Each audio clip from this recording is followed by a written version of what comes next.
Hello friends, I am Dilawar Singh, ND academy. आज हम बात करेंगे inverse of a matrix. Okay, तो इन्वर्स क्या होता है? ओके,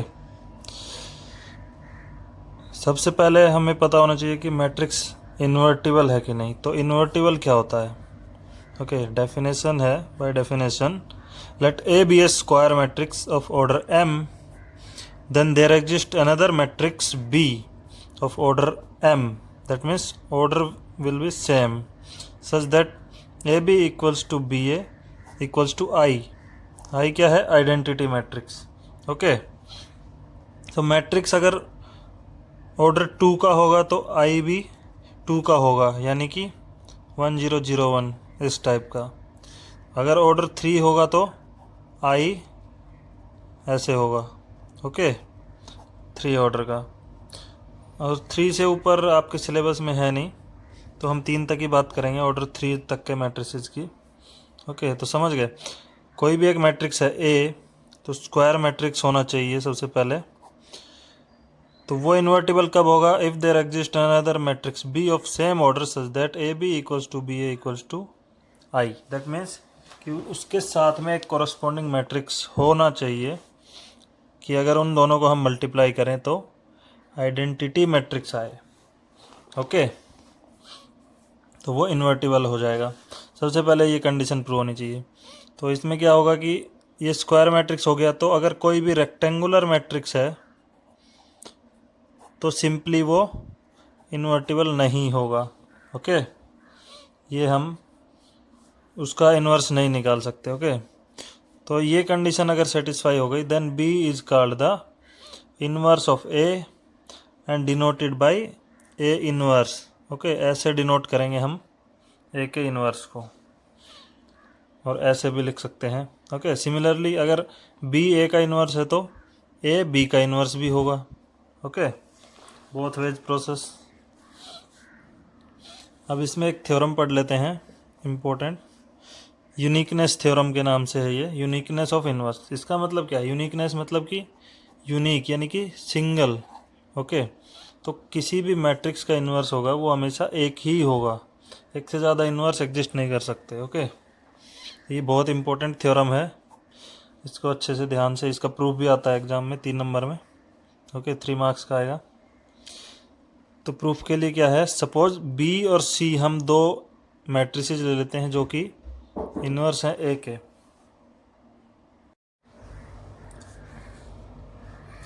ओके, तो बी और सी सपोज हमने दो मैट्रिसेस लिए जो कि इन्वर्स हैं ए के। ओके, ये हम मान के चल रहे हैं। तो बाय डेफिनेशन ऑफ इन्वर्स क्या होगा? A B equals to B A equals to I होगा, and A C equals to C A equal to I, ये भी होगा। ओके, ये दोनों कंडीशन सेटिस्फाई होंगी बिकॉज दोनों इन्वर्स हैं ए के। ओके, अब हम क्या करेंगे? Pre multiply by B. तो प्री मल्टीप्लाई का मतलब क्या होता है? सपोज हमारे पास ये मैट्रिक्स है ए, प्री मल्टीप्लाई का मतलब है कि हमने बी को इससे प्री मल्टीप्लाई कर दिया, तो ये हो गया। ओके, वैसे तो बोथ साइड मल्टीप्लाई होता है, जैसे सपोज बी है, बोथ साइड हमने कर दिया, लेकिन जब मैट्रिक्स में करते हैं तो इसमें डिफरेंस रहता है। ओके, जैसे आपको पता है कि B A not equal to A B always, ठीक है, ये हमेशा इक्वल नहीं रहता है, ठीक है ना। तो इसलिए प्री मल्टीप्लाई और पोस्ट मल्टीप्लाई, ये होगा पोस्ट मल्टीप्लाई, ये दोनों में डिफरेंस रहता है। ओके, तो हम प्री मल्टीप्लाई करेंगे बी को, ठीक है, किस में? सेकेंड इक्वेशन में। तो इसके क्या हो जाएगा? ए सी थी, इसका प्री मल्टीप्लाई बी कर दिया, equal to B C A equal to B I. Okay, यही बन जाएगा, ये 3 बन गई। तो अब एसोसिएटिविटी होल्ड करती है for multiplication of inverses. Okay, सो हम इसको कैसे लिख सकते हैं? बी ए ब्रैकेट में आ जाएगा, सी बाहर आ जाएगा, इसका हमारे से कोई रेलिवेंस नहीं है। ओके, इसको हम छोड़ देते हैं, equal to B I. Okay, अब बी ए क्या है? By 1 B A equal to I, तो ये आई हो गया, एंड तो ये आई सी हो गया, और ये बी आई। ओके, अब आई सी और बी आई क्या होंगे? 1 और 2 से ये दोनों सी और बी होंगे, तो इससे हमें क्या मिल गया? सी इक्वल टू बी। तो ये प्रूव हो गया ना। तो मतलब ये हमने कोई भी दो आर्बिट्रेरी मैट्रिक्स लिए जो कि इन्वर्स हैं ए के, तो वो दोनों इक्वल ही होंगे हमेशा, तो यानी कि ये यूनिक हो गया। ओके, तो ये हो गई यूनिकनेस थ्योरम।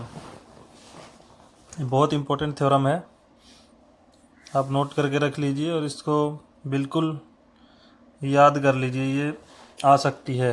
ओके, 50% से ज़्यादा चांस है कि ये 3 नंबर क्वेश्चन में आएगी बोर्ड के एग्ज़ाम में। ओके, अब एक और थ्योरम है, बहुत ही इम्पोर्टेंट है, ये हमें प्रूव करना आता है। ओके, मतलब कि मल्टीप्लिकेशन है दो मैट्रिसेस का, तो उसका इन्वर्स क्या होगा? उसका इन्वर्स होगा B inverse into A inverse, यानी कि अपोजिट हो गए, घूम गए, इधर ए भी था, इधर बी इन्वर्स ए इन्वर्स हो गए। ओके, तो क्या है थ्योरम?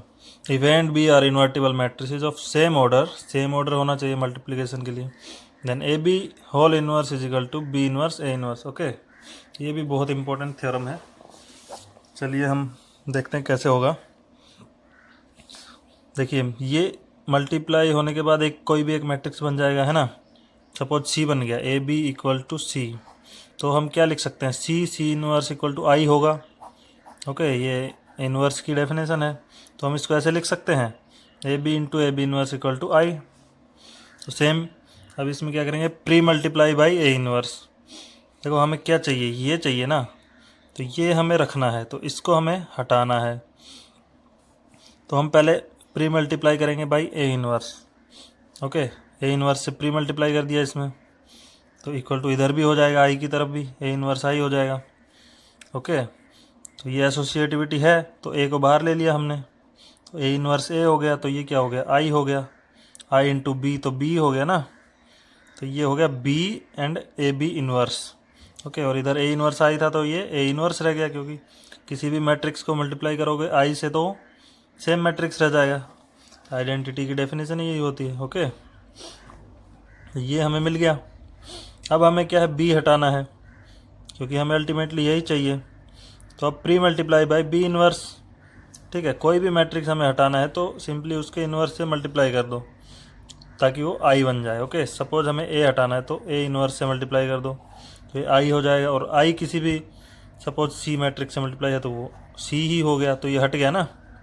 ओके, तो ऐसे ही हमने बी इन्वर्स से प्री मल्टीप्लाई कर दिया, तो B inverse into B A B inverse A inverse, इधर भी प्री मल्टीप्लाई हो गया, ये आई बन गया, तो अल्टीमेटली ए बी इन्वर्स बच गया इक्वल टू ये रह गया। ओके, चलिए अब इन्वर्टिबिलिटी हमने पढ़ लिया है, थ्योरम पढ़ ली है, अब हम पढ़ेंगे कि इन्वर्स निकालना कैसे है। ओके, सपोज हमारे पास कोई भी मैट्रिक्स है, तो हमारे पास 5 नंबर में क्वेश्चन यही आएगा कि इन्वर्स निकालना। तो 3x3 मैट्रिक्स का ही आएगा मोस्टली 5 नंबर में। ठीक है, 2x2 मैट्रिक्स का नहीं आता है नॉर्मली, बट आप करके देख लेना। तो उसके लिए क्या है? 3 स्टेप होते हैं। ओके, इन्वर्स निकालने के लिए, how to find the inverse of a matrix. Okay, step 1 क्या है? फर्स्ट ऑफ ऑल हमारे पास 2 प्रोसेस हैं, हमें उनमें से कोई एक चूज करना है। ओके, हम एलिमेंट्री रो ऑपरेशंस का यूज करेंगे, रो या column. Okay, elementary operations of row and column, तो हम इन दोनों में से किसी भी एक का यूज करके इन्वर्स निकालेंगे। ओके, एलिमेंट्री ऑपरेशंस क्या थे हमने पढ़े थे पिछली वीडियो में। 3 हमारे पास एलिमेंट्री ऑपरेशन थे। आर आई को इंटरचेंज कर सकते हैं आर जे से। ठीक है, किसी भी रो को आपस में 2 रोज को इंटरचेंज करेंगे तो मैट्रिक्स सेम रहेगा, कोई डिफरेंस नहीं आएगा। ओके, सेकंड क्या था? आर आई पे हमने अप्लाई किया के आर आई, जहाँ पे के क्या है? के कोई भी स्केलर क्वांटिटी। ओके, यानी कि कोई भी नंबर है के, तो मल्टीप्लाई कर सकते हैं हम किसी से भी, तो मैट्रिक्स पे कोई डिफरेंस नहीं पड़ेगा। ओके, और तीसरा ऑपरेशन क्या था? R I goes to R I plus k R J, तो हम आर आई को इंटरचेंज कर सकते हैं R I plus k R J से। आर जे कोई दूसरा रो है, उसका स्केलर से मल्टीप्लाई करके और इसमें ऐड करके हम आर आई को रिप्लेस कर सकते हैं, वैल्यू सेम रहेगी मैट्रिक्स से। ओके, ये 3 हमने एलिमेंट्री ऑपरेशंस पढ़े थे जो हम यूज करेंगे इधर। अब स्टेप 2 क्या था? देखिए, हमारे पास रो और कॉलम 2 तरीके हैं। हम कोई भी अप्लाई कर सकते हैं। अगर रो अप्लाई करेंगे तो A इक्वल टू आई ए, ये हमें याद रखना, हम इसके थ्रू करेंगे। कॉलम करेंगे तो A इक्वल टू ए आई, कि यहाँ पे आई ए, यहाँ पे ए आई।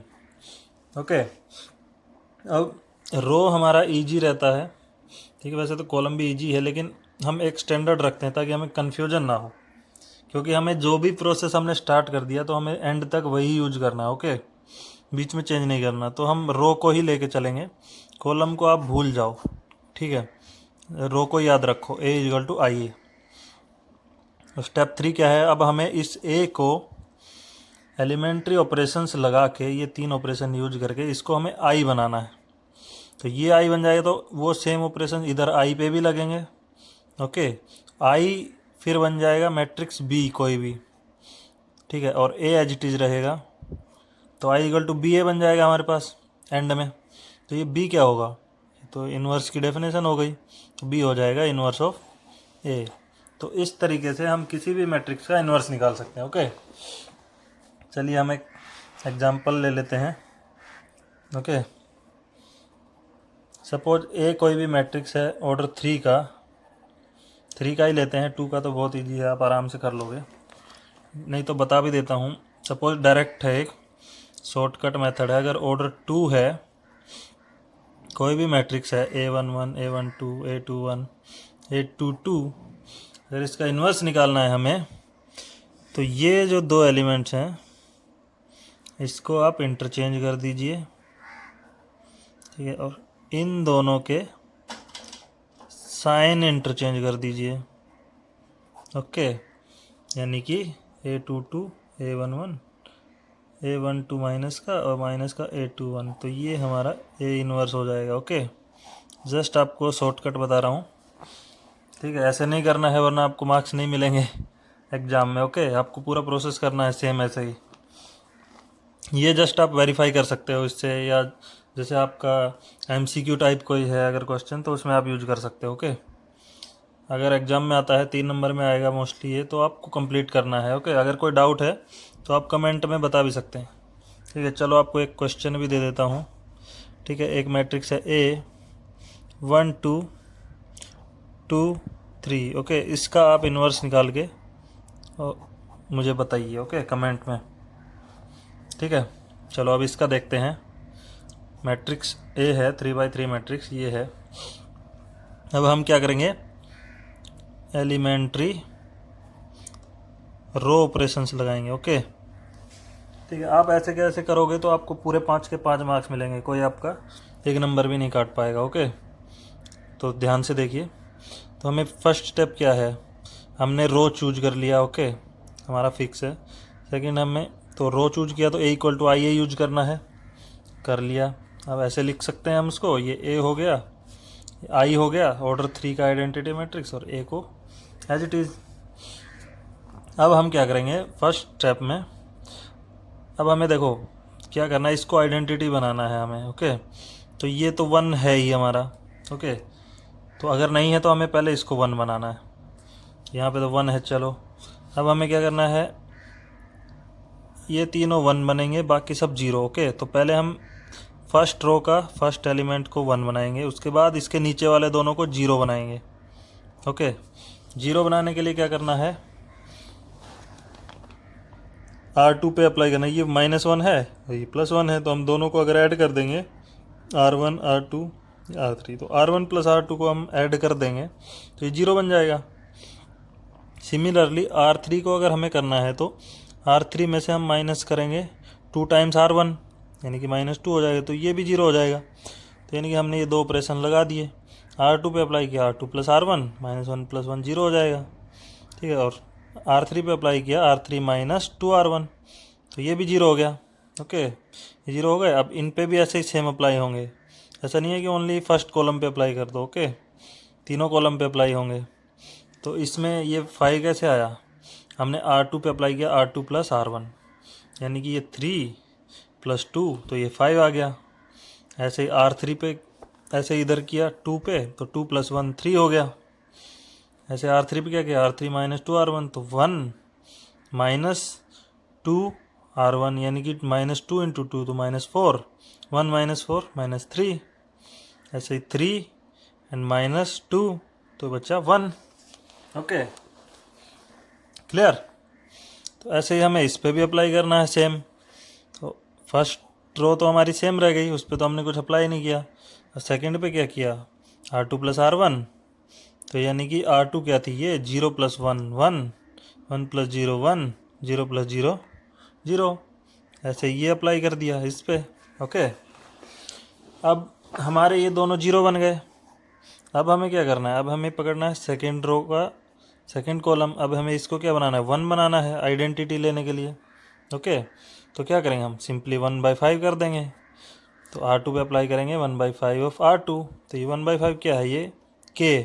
तो हमने यहाँ पे कौन सा एलिमेंट्री ऑपरेशन यूज किया, R2 फॉर KR2। ओके, ये वाला यूज किया। ओके, अब समझ में आ रहा है ना। तो 1/5 करेंगे तो ये 1/5 तो 1 हो गया, और ये 3/5 हो जाएगा। बाकी सब सेम, ऐसे इधर 1/5 और 1/5 हो जाएगा, बाकी सब सेम है। ओके, अब नेक्स्ट क्या है, अभी हमें क्या करना है, इसको 0 बनाना है। ठीक है, ये 1 बन गया तो इसके नीचे वाला 0। ठीक है, जिसको भी 1 बनाया उसके नीचे वाले 0 करना है, फिर ये 1, फिर ये 0, उसके बाद इसको 1 बनाएंगे। ठीक है, ये अभी 1 है लेकिन ये चेंज हो जाएगा जब हम इसको 0 बनाएंगे। तो चलिए इसके लिए क्या करेंगे, अब सिंपली ये -3 है। अब इसमें अगर हम इसको 3 टाइम करके प्लस कर दें तो 0 हो जाएगा। तो वही हमें करना है, R3 पे अप्लाई करो, R3 + 3R2। तो ये 3 -3 + 3 0 हो गया। अब ये 1 प्लस 3 टाइम ये, तो 3 3 जा 9, 9/5, तो 1 + 9/5 तो 14/5, ये हो गया ना। अब ऐसे ही सेम ऑपरेशन हमें इस पे लगाना है, यही वाला ऑपरेशन। ठीक है, तो ये आ जाएगा। अब हमें क्या करना है, अब हमें इसको 1 बनाना है। तो सिंपली 14/5 है तो 5/14 कर देते हैं R3 का। ठीक है, तो ये करेंगे तो क्या बन जाएगा, देखिए ये वाला हमने यूज किया, R3 पे अप्लाई किया 5/14 ऑफ R3। ठीक है, तो ये 1 बन गया। ओके, 1 बन गया ना। अब सेम इस पे अप्लाई कर दिया। ओके, तो ये सब 0 बन गए। अब क्या बच गया हमें, ये 1 भी 1 बन गए। अब हमें ये तीनों 0 बनाने हैं, तो सेम प्रोसेस हम यूज करेंगे। अब हमारे पास ये 1 है, ठीक है, तो इसका यूज करके हम इसको 0 बनाएंगे। ठीक है, फिर इसको बनाएंगे। तो R2 इसको 0 बनाने के लिए हमें क्या करना है, ये 1 है तो R2 इसमें से माइनस कर दें 3/5 ऑफ R3, यानी कि ये तो 1 है तो ये 0 बन जाएगा। R2 पे अप्लाई किया, R2 - 3/5 R3।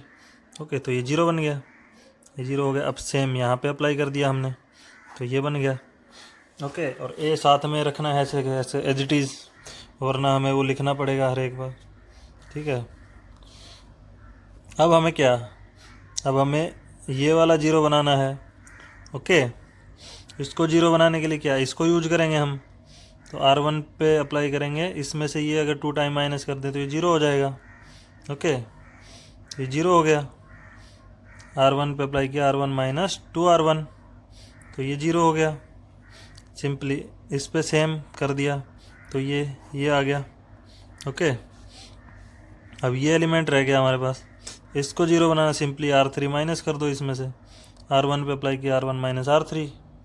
ओके, तो हमारा ये भी 0 हो गया। तो ये हमारा आइडेंटिटी मैट्रिक्स हो गया, है ना। इस पर भी सेम अप्लाई होके ये बन गया। इसको हम क्या, ये B मैट्रिक्स मान लेते हैं। ठीक है, तो ये क्या फॉर्म बन गई, I = B है, जो हमारा लास्ट में बनना चाहिए। और ये क्या है, इन्वर्स की डेफिनेशन है। तो B क्या हो गया, B = इन्वर्स ऑफ A। तो हम इसको कैसे लिखेंगे लास्ट में, A इन्वर्स = B। तो आपको क्या ध्यान रखना है, आपको यहाँ पर ला के नहीं छोड़ना है, ठीक है, अदरवाइज आपका 5 में से 1 नंबर कट जाएगा। ठीक है, 4 ही मिलेंगे आपको, यहाँ तक लिखना है, पूरे 5 नंबर चाहिए। उसके बाद अगर आपके पास टाइम है तो आप इसको चेक भी कर सकते हैं। कैसे चेक करेंगे, A इन्वर्स × A करके देख लो, = I आना चाहिए। ठीक है, अगर ये आ जाता है तो आपका सॉल्यूशन सही है। जैसे हम फर्स्ट एलिमेंट से ही करके देख लेते हैं, आपको पूरा करने की भी ज़रूरत नहीं है। मान लीजिए मल्टीप्लाई करेंगे तो क्या होगा, ये इसका फर्स्ट रो लेंगे और उसका कॉलम लेंगे, ठीक है। उनको मल्टीप्लाई करके जब देखेंगे इसका फर्स्ट रो उसका फर्स्ट कॉलम मल्टीप्लाई करेंगे तो वो 1 आना चाहिए, ओके। फिर first row and second column लेंगे तो 0 आना चाहिए, first row and third column लेंगे तो 0। ऐसे इतना ही करोगे काफ़ी है, ठीक है। उसी में आपको पता चल जाएगा कि आपका सॉल्यूशन सही है कि नहीं। तो ये हो गया इन्वर्स ऑफ ए मैट्रिक्स। ये कौन से मेथड से है भाई, एलिमेंट्री रो ऑपरेशन से किया हमने, ओके। कॉलम से करते तो कॉलम ऑपरेशन हो जाता, ठीक है।